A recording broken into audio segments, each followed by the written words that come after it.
Okay, we are on Deuteronomy chapter 24, and I do have a break at the end of 4,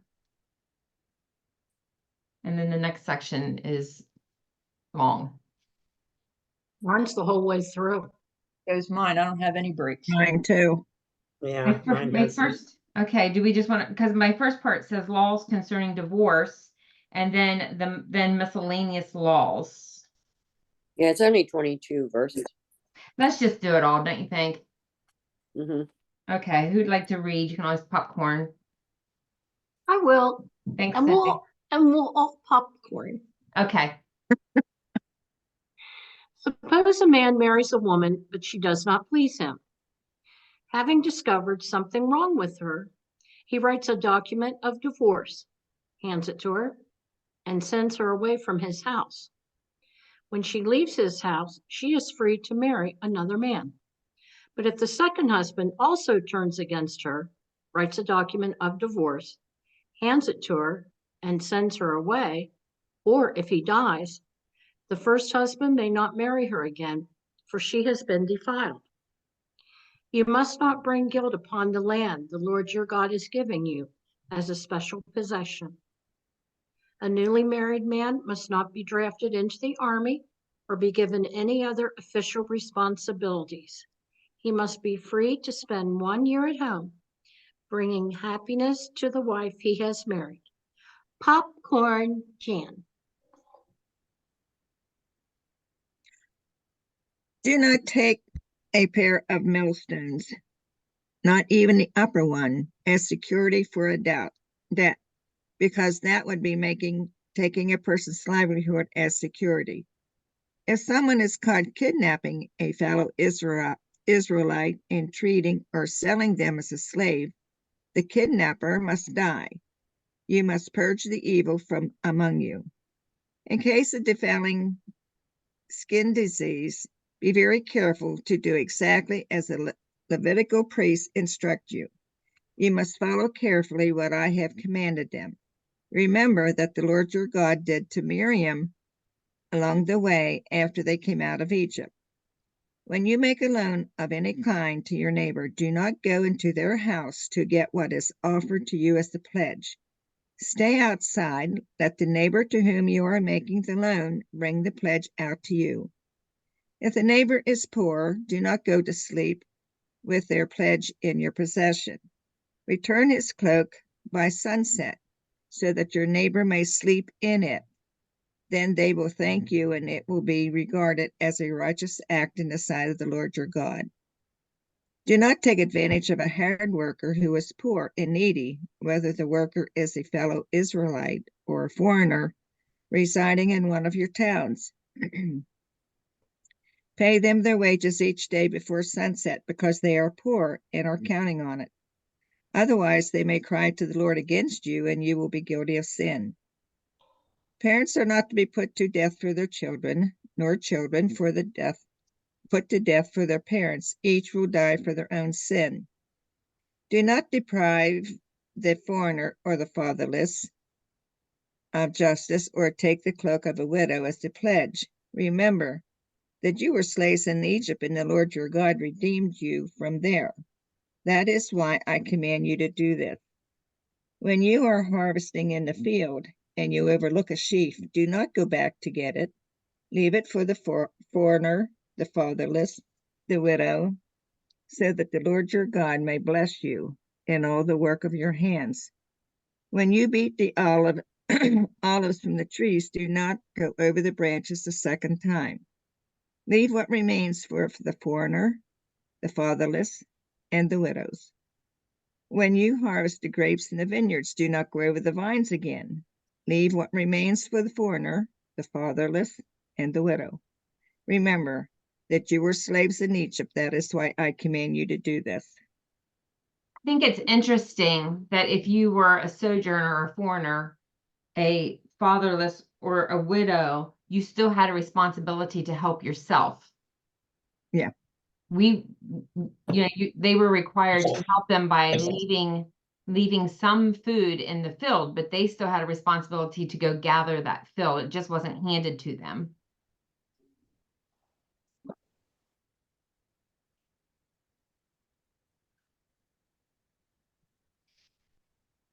Yeah, there's a place in Gettysburg. It's called the Gleaning Project. I don't know if you've heard of it. Mm-mm. Now volunteers do it. But they go out into the fields and gather what's left over. And then I think they give it, to people that need.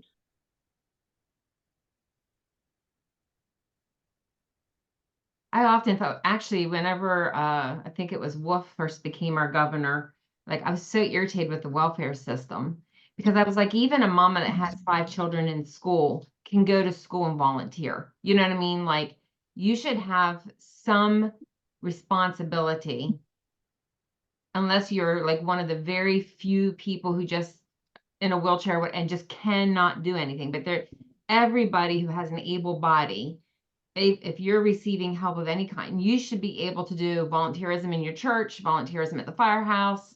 You should be able to do something in your situation to have what word do I want? Like community time. Yeah, investment into that you're just not being handed a check, but that you are invested in something, and that's still like a payment for that. Yeah, like it just seems like it's not a good thing to create usurpers of the system. It seems to me like if they did that, they could feel pride in themselves that they, Yes, they're earning it still. Yeah. Because there is shame that I mean, I remember when my kids were babies, I was on WIC. It's like I think there is some shame. I don't know, maybe not for all people, but yeah, there's Yeah, I remember when encouragement in earning it. Mhm. I remember when Emily's first husband left her and Josh was just a baby. And she was only working at a high store, which is like a Sheets, and it was smaller than that then.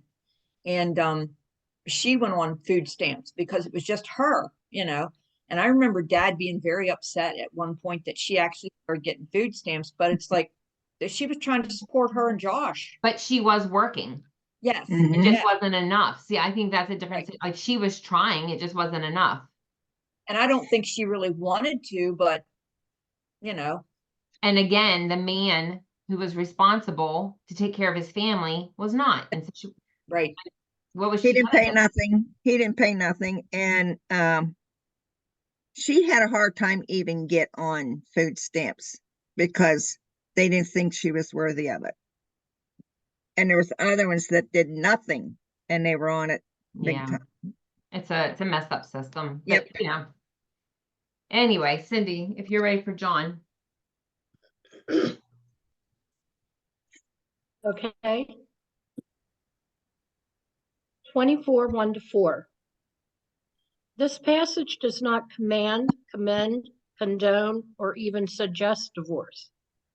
Rather, it recognizes that divorce occurs and permits it, but only on restricted grounds. The case presented here is designed to convey the fact that divorce produced defilement. Notice the following sequence. 1, if a man finds an uncleanness, some impurity or something vile in his wife, other than adultery, which was punished by execution. 2, if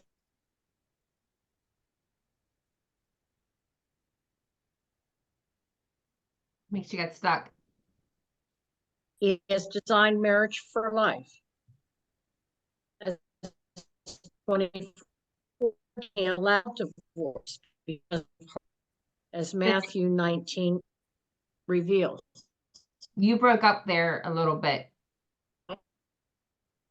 Yeah. I can get a message. Maybe I got Can you hear? John. Okay. Your connection is really weak. 24. This About passage, halfway down, Chrissy, start with number 2. okay, if he legally divorces her, although God hates divorce, as in Malachi 2:16 says, he has designed marriage for life.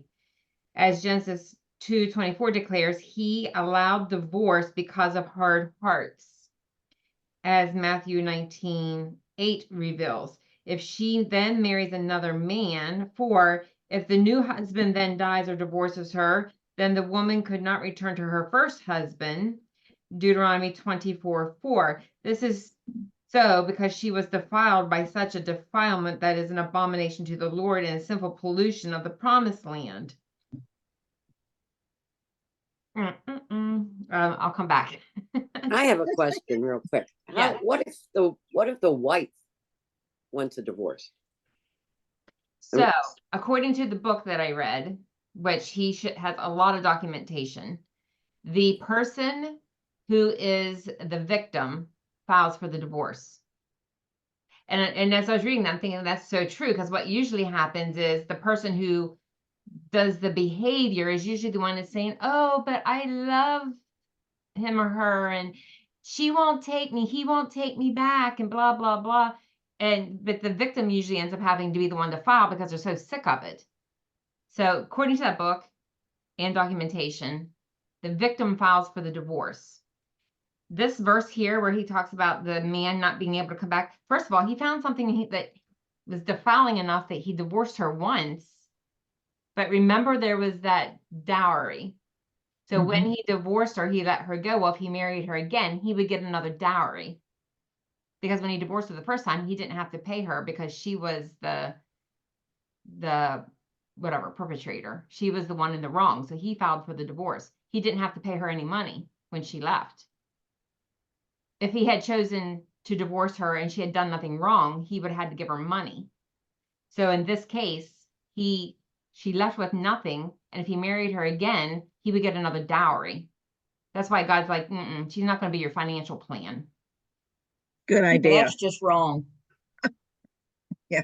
But apparently John didn't pick up on that here, but that is what the guy, when he dug back in, that's what the problem was. These men would, and they gave her the certificate of divorce so she could remarry, because before that she couldn't even get remarried because he could come back and reclaim her 5 years later if he wanted to. So God gave the divorce certificate for the benefit of remarriage. Well, then the second husband didn't get no dowry then. Or did she have to come up with another dowry? Yeah, there would have been another dowry. Oh boy. So this is because she was defiled. Okay, so only one thing is possible. She was defiled in the remarriage because there was no ground for the divorce. So when she remarried, she became an adulteress. Matthew 5. And thus defiled so that her former husband can't take her back. Illegitimate divorce proliferates adultery. And this is the other thing, like you couldn't just get divorced because you had to go through a process to get divorced. It cost you something to get divorced. And there's no way, like as a pastor, when a couple comes to you, that you know who's at fault. That just becomes an ugly game because you don't. So, I mean, it's between them and God. Verse 5, during the first year of marriage, a man was not held responsible for military service or any other duty. He was to devote that year of marriage to the enjoyment and establishment of his marriage. Verse 6, 2 millstones were needed to grind grain. Neither was to be taken in a pledge because it was indispensable to one's daily subsistence. Verse 7, the death penalty would be extracted on kidnappers who kidnapped a brother Israelite for involuntary servitude or as merchandise to sell. Which is interesting because in Isaiah, they are so far off track. Verses 8 and 9, Moses exhorted the people to follow the commands of the Lord regarding infectious skin diseases.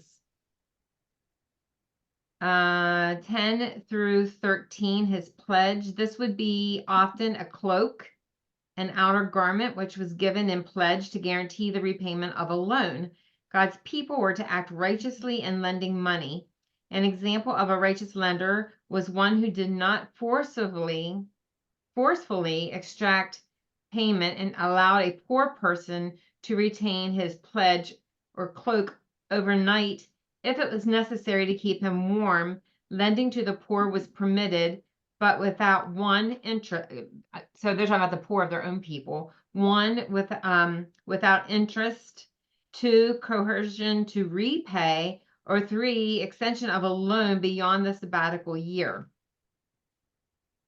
14 and 15, day laborers were to be paid on the day they labored because they lived day to day on such wages. 16, punishment for a crime was to be borne only. Punishment for a crime was to be borne only by the offender. See notes on Ezekiel 18. The death of Saul's 7 grandsons in 2 Samuel 21, 5-9 is a striking exception of national proportion grounded in God's sovereign wisdom, as was the death of David and Bathsheba's first son in 2 Samuel 2:14. The punishment of a crime was to be borne only by the offender. Oh, they were the only ones supposed to take on that pain. 17 and 18. The administration of law should be carried out with equity for all members of society, including those with the least power and influence, like widows, orphans, and immigrants. The administration of law should be carried out equally. Okay. And then 19 and through 22. The practice of allowing the needy to glean in the field was grounded in the remembrance of Israel's hard service to Egypt, in Egypt. That's the end of John.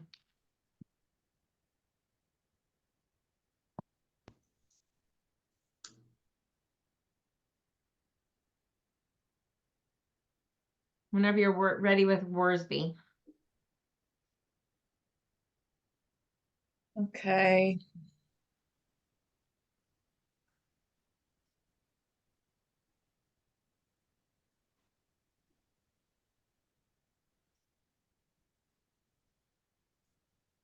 Just looking to see if I missed something. He starts out 24/7. Oh, I was looking to see if he jumps around. That's why I was looking to yeah. see if I missed something Well, it somewhere. might have been because I think he did talk about divorce a little bit back. Oh, here we go. Mom, back to page 353. Thanks, Sarah. Divorce. Divorce, 24:1-4. It's bad enough when a family has a rebellious son to disturb the home, but it's even worse when the husband and wife don't get along and the marriage breaks up. The original Edenic law, I guess that's how you pronounce that, of marriage said nothing about divorce, and there's a reference to Genesis. Marriage is fundamentally a physical reunion, parentheses, one flesh.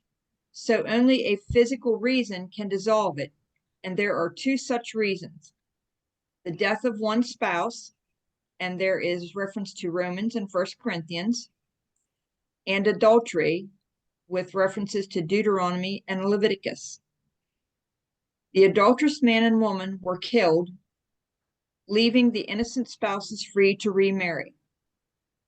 The law of Moses did not allow divorce for adultery because the guilty spouse was stoned to death for his or her sin.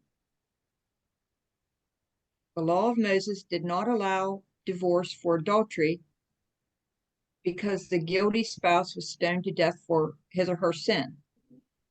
Well, you wouldn't get a divorce because if I say Because they were dead. Yeah, if I had an affair, they would have stoned me to death and Stan would be free to go marry. Right. Since the uncleanness, parentheses, something indecent, couldn't be adultery, what was it that permitted a man to divorce his wife? In our Lord's day, the rabbinical school of Hillel took Hillel. a Hillel. Remember there's like the Shema something, and then the Hillelite one, the Hillelite thought was any cause divorce, and the Shemel, whatever they were the ones that said only adultery. It took a broad view and interpreted uncleanness to mean anything that displeased the husband. But the school of Rabbi Shammai took the narrow view that uncleanness meant some kind of sexual sin. And there are references to Matthew and Mark. Can you spell those out for me? Rabbi Rabbi Shammai. Mmai, and that was sexual sin. And then the other one, Rabbi Hillel.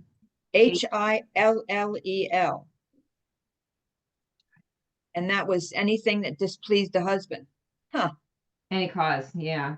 Which in 1970, in 70 AD, that's where we got all the confusion in the church today, because in 70 AD they took on the total thought of the Hillel, which is any cause divorce, and totally forgot about the other thought. So then there was like just random, you could just get divorced for whatever reason.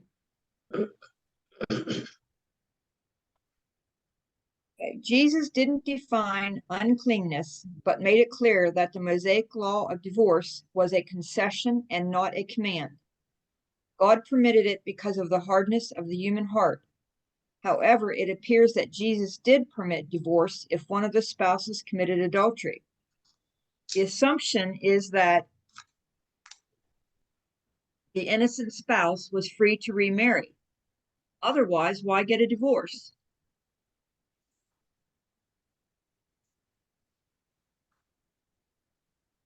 I got a note here. Under the Jewish law, a woman could not divorce her husband, but in Mark 10:11, Jesus lifted that ban. Mark was writing especially to Gentiles in the Roman world. Because in the Roman world, the man could just walk out of the house, or the woman could just walk out of the house, and they were divorced. They didn't have any paper. They didn't get a divorce certificate. They could just walk out. When our Lord permitted divorce because of adultery, he was equating divorce with death. The church doesn't have the right to kill people for committing adultery or any other sin, but they can accept divorce as the equivalent of death, thus leaving the innocent partner free to remarry. Jesus affirmed the priority of the original Edenic law of marriage, but he also granted this concession. Of course, it's better that the guilty party confess the sin, repent, and be restored and forgiven, but this doesn't always happen. Sin is the great destroyer, and what the privileges are and where the privileges are the highest, as in marriage, the pain of that sin is the greatest. The bill of divorcement was an official document that protected the woman from slander and abuse, and also gave her the privilege of a second marriage. The time that was required to secure this document would give the husband opportunity to think the matter through and possibly reconsider. He would lose what was left of the marriage price or dowry, and that might be costly. Too many separations and divorces are the result of built-up emotions, festering wounds, and thoughtless words that could have been avoided if the spouses had been honest with each other and talked things over and sought the Lord's help earlier in the kingdom. Oh, not in the kingdom, in the problem. Earlier in the problem. I don't know where that word came from. Should her second marriage end in divorce, the woman was forbidden to return to her former husband because she had been defiled. And that's in 24:4. Perhaps this means that the consummation of the second marriage was considered adultery because only death or adultery could dissolve the marriage. And it says adultery is called defilement in Leviticus 18:20 and Numbers 5:13. For her to return to the first husband would cheapen her and make her nothing but a piece of property that could be bought and sold at will. Verse 5, deferment. This law has been considered in chapter 20, verse 7. Any able-bodied man could take the new husband's place in the army, but nobody could take his place at home. His wife would suffer from the pain of separation from her beloved, and if he died in battle, the sorrow of bereavement. This law shows the high value God puts on human love and the responsibilities of marriage.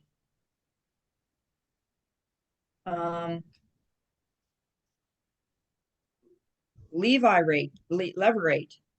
I don't know how you pronounce that. The word levirate comes from the Latin and means a husband's brother, a brother-in-law. It was this law that the Sadducees used when they tried to trip up Jesus in Matthew. Basically, this law required a deceased man's brother to marry the widow and have children by her so that the name of the deceased wouldn't perish from Israel. However, there were some special conditions to observe. First, the married brother and single brother had to live together. Second, the married couple had to be childless. And third, the single brother had to be willing to marry the widow and have children by her.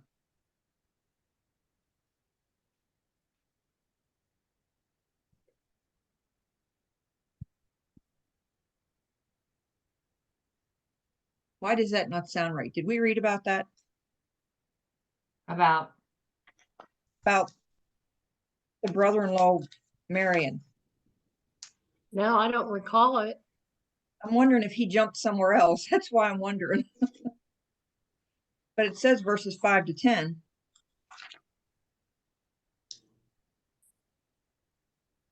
no. Okay.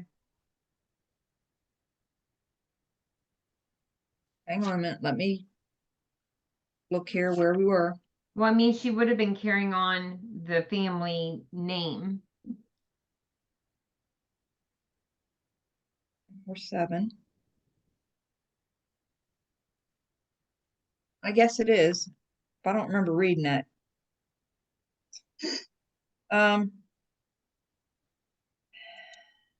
The first requirement, living together, didn't demand a common house, but only that the brothers live near each other.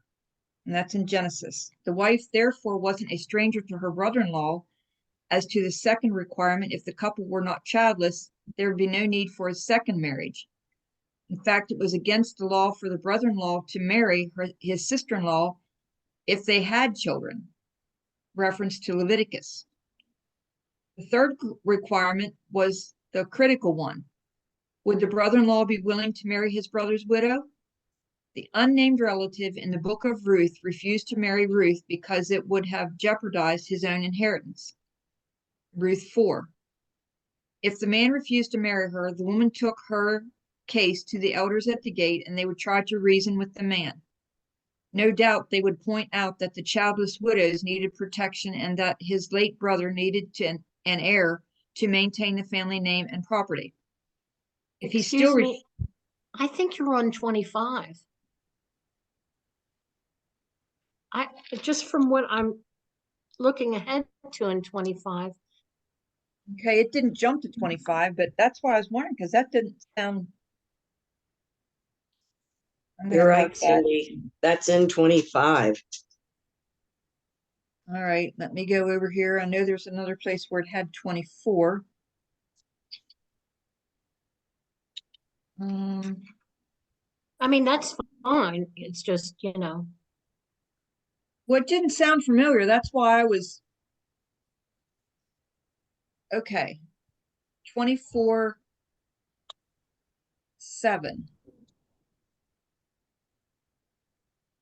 Kidnapping was prohibited. 24/7. Well, that's a And good was thing. a capital, huh? That's a good thing.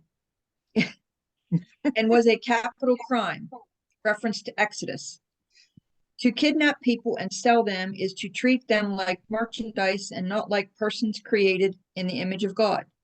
The Jews were not to enslave one another or sell one another to be enslaved by the Gentiles.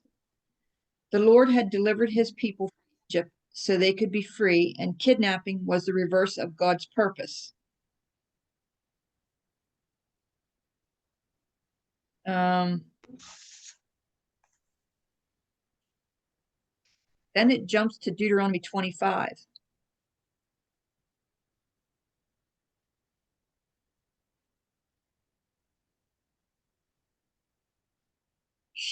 Okay, here's sharing the poor and needy, verses 15 to 16.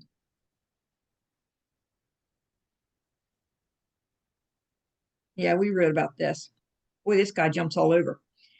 This collection of laws relates to opportunities that the Jews would have to show kindness and generosity to both humans and animals. Contrary to the laws of other nations, the law of Israel allowed the Jews to harbor fugitive slaves and protect them. These slaves would not be Jewish, but the Jews were not allowed to enslave their brothers. Jewish servants were either released in the Sabbath year or would agree to serve willingly for life.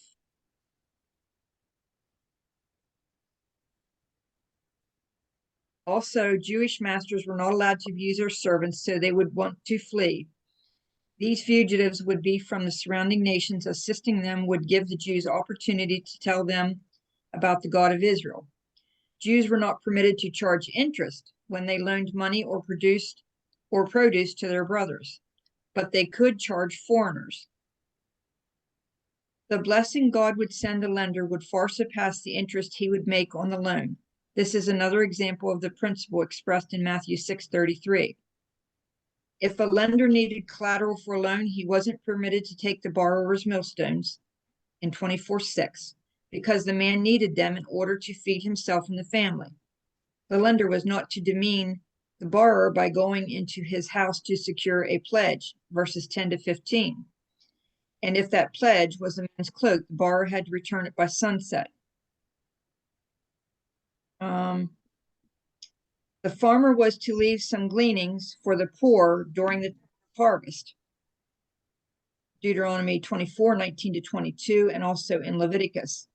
This would give the aliens, orphans, and widows opportunity to gather food in a dignified way and not be forced to beg.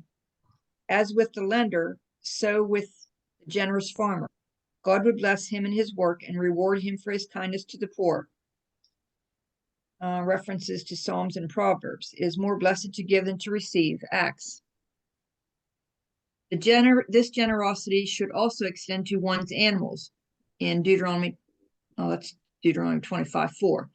To muzzle the ox, that is the threshing of the grain, that is threshing the grain, is to frustrate him and make his work unnecessarily painful. Once again, the Lord shows compassion for animals, and I think we read this, urges us to show pity to those under our care.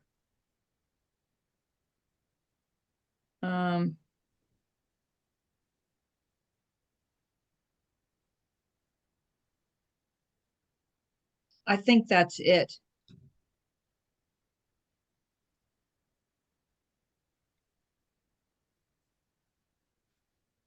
Then I think we're going to 25. All right. Sorry, but that just seemed to jump all around. Yeah. 24, 1 through 5. Divorce was not a part of God's ideal for marriage, even though he permitted it here.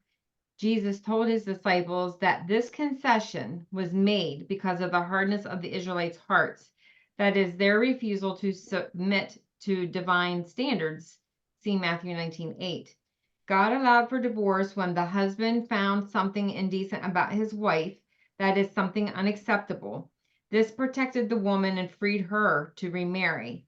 Better by far was the mandate that Israel should help a newly married couple get off to a good start by giving the husband 1 year off from service in the army. This would allow the couple time to adjust to their life together and prevent a new bride from losing her husband in war before having a chance to enjoy married life and possibly conceive.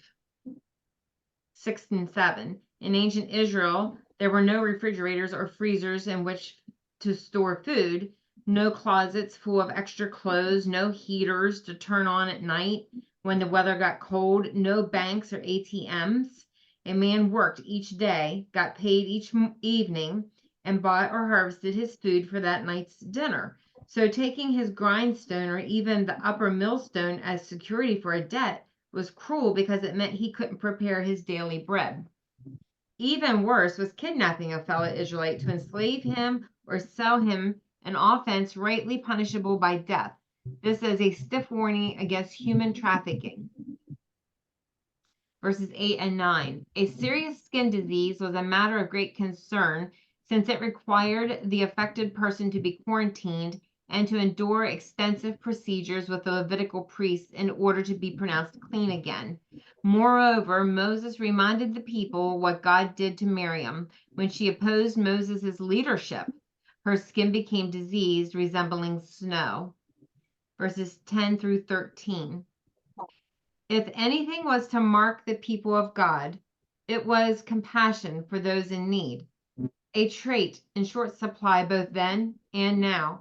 God was even concerned about the dignity of an Israelite debtor who was to be spared the humiliation of having his lender barge into his house, scoop up whatever he wanted for his security on the loan, and to walk out with the debtor's neighbors watching.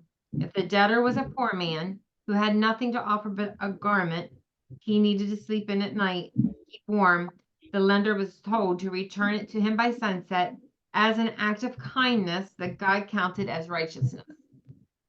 14 through 22. Continuing this focus on compassion, Moses pointed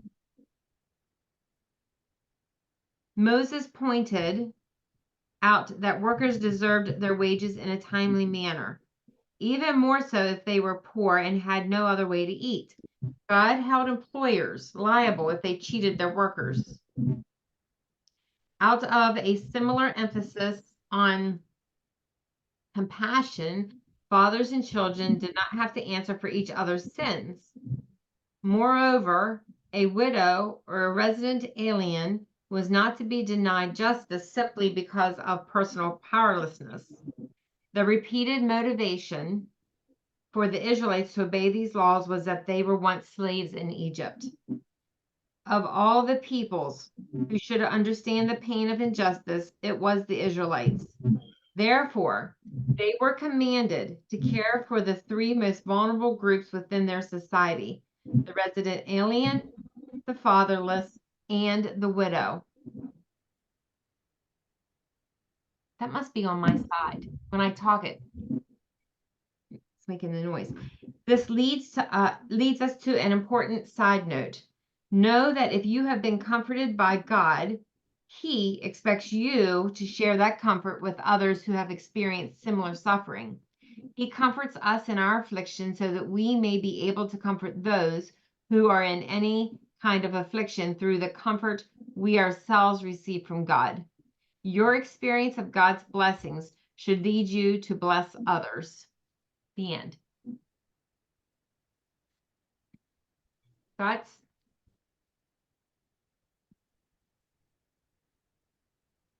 I was digging through my little book here because I wanted to read the conclusion. They had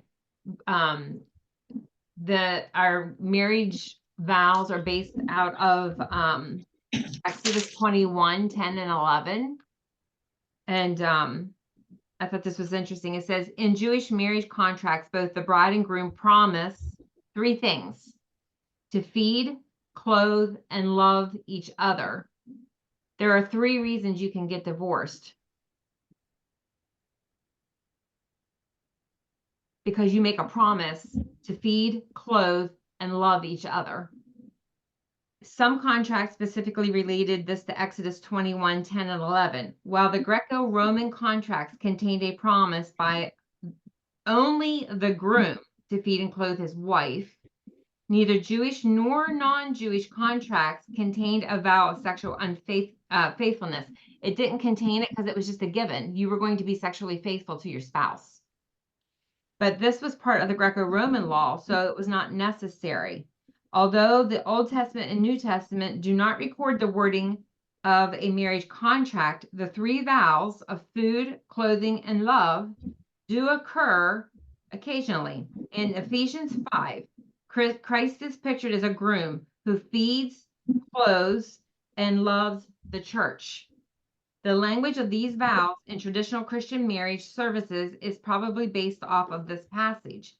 There is therefore no doubt that the origins of a Christian marriage vow lies in Exodus 21:10 through 11, as mediated by Ephesians 5:29, which is where it says about Jesus feeds, loves, and clothes the church. The vows, you're going to love this, Cindy. The vows of obedience, where the woman said she will obey her husband, not that we shouldn't respect, not that we shouldn't submit. The vow of obedience was added later, probably because this same subject is addressed in Ephesians 5.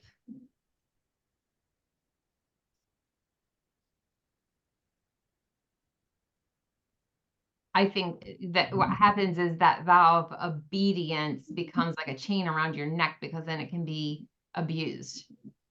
Where like both sides of the kind of feed, love, and clothe. That's why like Joseph had to take care of Leah when he married her, because he had a responsibility to feed, love, and clothe her because she was his wife. And love is emotional, mental, and physical, not just sex. Any thoughts? I think that that obedience thing, I don't know so much about back then, although probably back then too, but I think it's been taken out of context. You know, there's obedience because the man is obedient to God, and then the wife is obedient to the husband because he's obedient to God. Right. But if taken out of context, and it only says the wife is to obey the husband, that could be a whole different ballgame. Yeah, what God has taught me is that you both go to that altar to sacrifice yourselves. You both do. And when one does not, it then becomes abuse. Because if one says, well, I'm not going to sacrifice on behalf of my spouse, then they start taking advantage of their spouse. And that's not what love is. I was thinking back to Leah and Rachel. Yes, he had to take care of Leah, but he loved Rachel more. Oh,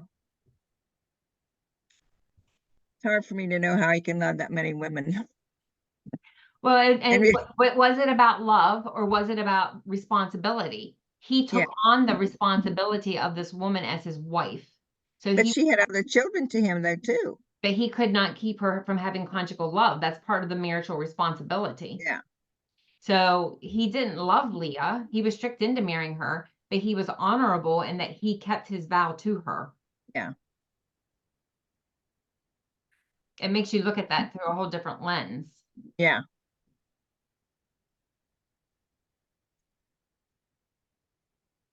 The marriage vows is a contract that both parties are responsible to fulfill.